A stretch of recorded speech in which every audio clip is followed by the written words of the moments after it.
Hi, this is Keith with How to Build Your Own Home, and I wanted to talk about closets and built-in custom closets and stuff like that. There are a lot of plans out there. You can go online, you give them your dimensions, and they give you a design, and you see that design online. And when you get here, sometimes it's not necessarily what you want. I even know a lot of high-end builders in some very prestigious areas that do that. The whole package comes, and they have a carpenter come and install everything. Well, I'm more of a fan of some custom cabinet work, and my clients can see it being built and they can add ideas to it, and I'm going to walk you through some of those and what to look for and what to ask for if you do have some custom built-in cabinet work. This here is a master closet here, and everything's built in. I usually go with more of a primer base. This is not painted, it's just primed. It's ready to go, but because of supply chains we ran out of it and we had to go with the regular paint grade, which is fine. It's not a problem. We'll just have to prime it really thickly and get it ready for paint. But this is all installed after the painting of the home is done. We've got our satin finish on the paint done. This is now installed. Now, I like to do it where this is installed before everything's primed, but my painter doesn't like that. He likes to come in at a finish. So I listen to him, and then I do it the way he wants to do it, make him comfortable, because he likes to tape it off and caulk it off. So all of this here will be caulked and taped off.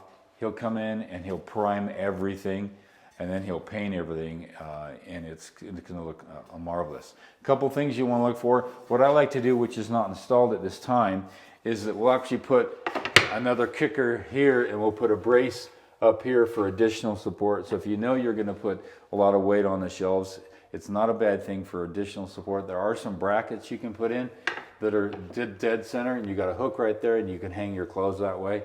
But we're not going to use that kind of a bracket system for hanging the clothes. We're going to do it. There's all kinds of systems that are out there.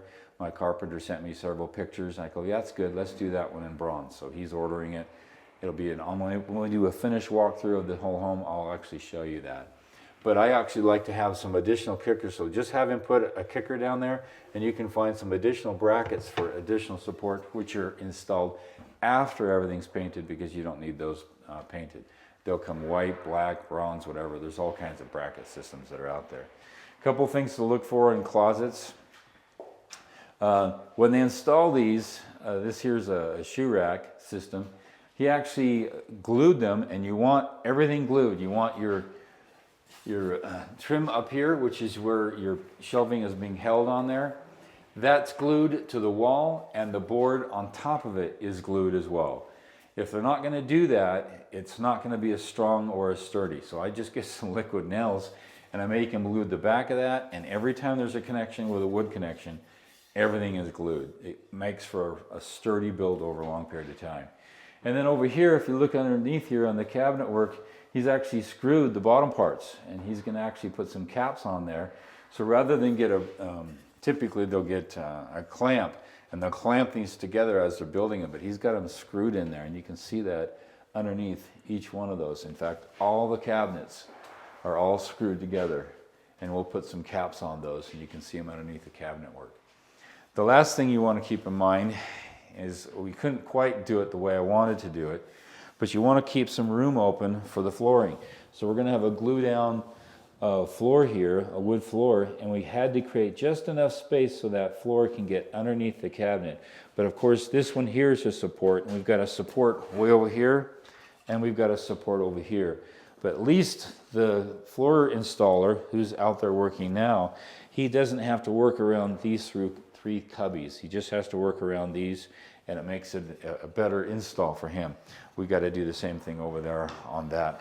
Cut that out just a little bit so that the floor can fit right underneath it. So anyway, cabinet install, and then I just purchase all the materials, have my carpenter come and do the install.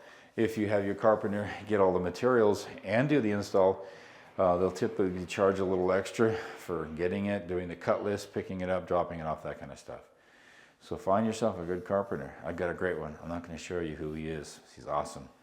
Unless you want to build in where I'm building, I'll share him with you. I don't think he'd travel all over the country. But this is Keith Couch talking about cabinet built-ins in a master closet. Trust your carpenters locally. They can do some great stuff.